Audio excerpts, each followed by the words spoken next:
This is Angel Wings, and then this is her name, date of birth, time of birth, and then date of death and time of death.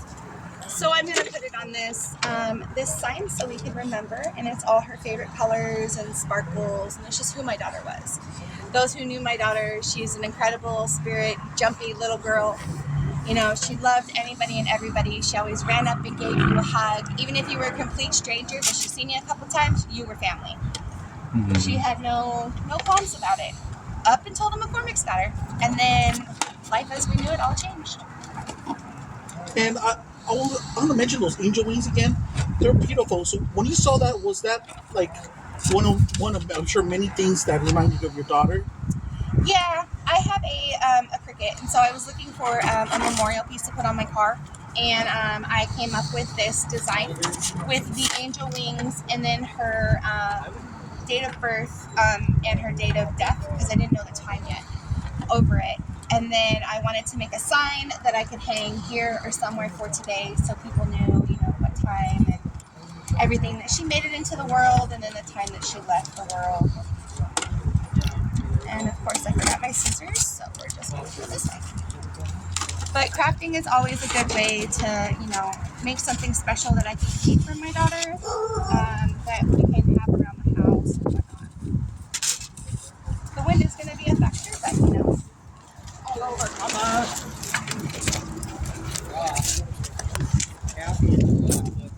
What's any fun memories that you had here with your daughter? This one time, I was pregnant with Alexandria, and Arabella decided she was going to redo her whole room. She took everything out of the closet, out of the cupboards, out of the shelves, out of her dresser drawers, piled it into the middle of the room, and then comes out and goes, "Mommy, you can clean it now." I looked at her and I was like, "Excuse me?" Because, when you're pregnant, you do nesting and you do all that. So I was going crazy trying to keep my house together. And she comes in and she's like, "Mommy, you can do that. You can clean it now." And I was like, nah. She didn't ask very nice. So I just left it alone. Closed the door. About 3 days later, she can't stand it anymore. So she comes up and goes, "Mommy, please help me clean my room. I can't find anything." So we went in there and we made some fun times of it. We put on her favorite movie, Frozen, and we sang and we danced to all of the music in that. And we had an amazing time just cleaning and reorganizing her room. How old was she at that time? She was 3.5. Yeah, she was 3.5. So she would do laundry with me. She was my buddy. We did anything and everything together. If you could tell us about the support that you've gotten from the community. The community has been great. It really has. I've had a bunch of people reach out to me via Facebook and other online sources, just asking, if they could do anything to let them know if, and I really don't know what they can do, except get word out that this won't happen to another child. It's, unfortunately, with the foster care system, it is something that happens. Who's the person in the car? In the driveway? We don't know, Tom. So, it is something that happens, and it sucks. But children are resilient. And they will bounce back eventually.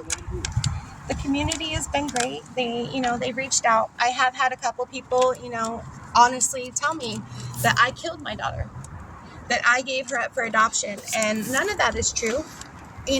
Battling with the CPS system and the way that we have to, going through the courts and doing it the legal way, takes a really long time.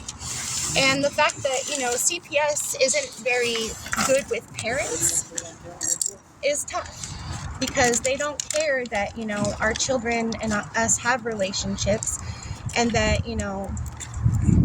we are in their lives. Just because somebody had a domestic dispute or a time in their life, like a really bad time, and CPS decides, "Oh, hey, look, you can't be a parent anymore." For 2.5 seconds, the person person had a problem. Now they're dealing with it, and then now their child's dead. You know, my daughter has been in the foster care system since 2013. She was home. Her and her sisters were placed home, and the case was set to close. We had dealt with a bunch of lying between, my 5 kids, and it was tough. And the judge told me that I forced my children to lie, saying that I don't hurt them and I don't abuse them, which I never did. So it was never a lie. But the judge just assumed that I was lying and I forced my children to lie.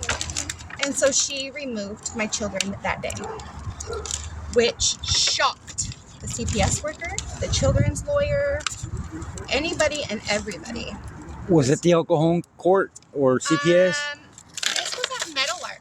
Meadowlark, the juvenile court. This was at juvenile courts, correct. But the social workers, were they from El Cajon?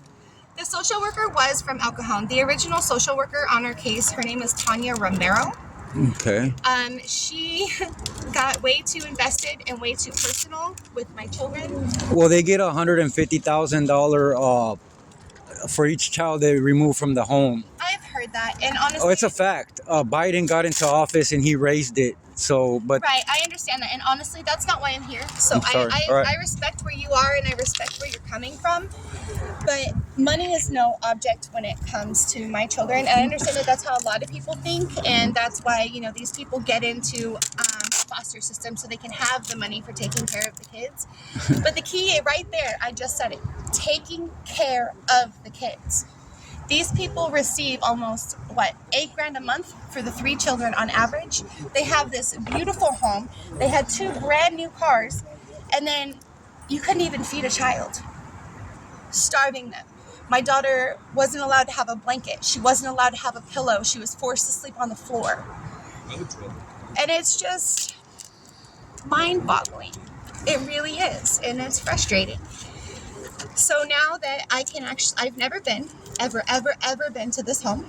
I've been accused several times of coming to this home to try to kidnap my children when they were in the McCormick's care. But I've never been here. I was very nervous driving up here today. Very, very nervous. Uh-oh. There we go. From everything that you're doing today and you've done in the past and you will do in the future, what's the message that you would like folks to get from all this?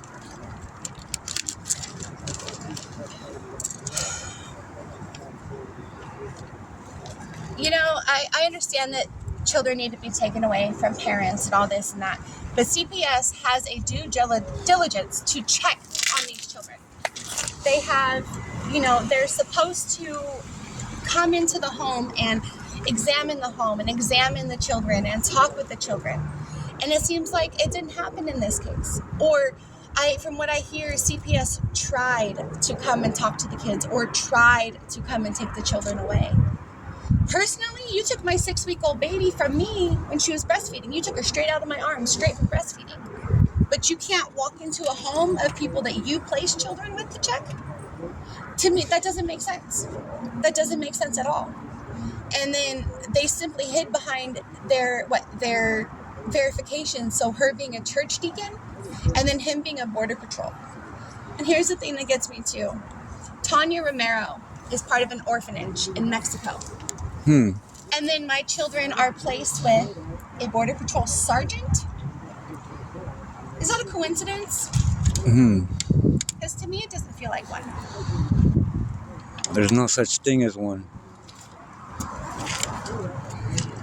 And it's tough. I want, this needs to be, I'm going to make Arabella's Law or something that they come and they check on these children and that they see that, these children are actually okay physically. My daughter was skin and bones. Skin and bones. She looked worse than a cancer patient. And I know that because my mother died of stage 4 lung cancer.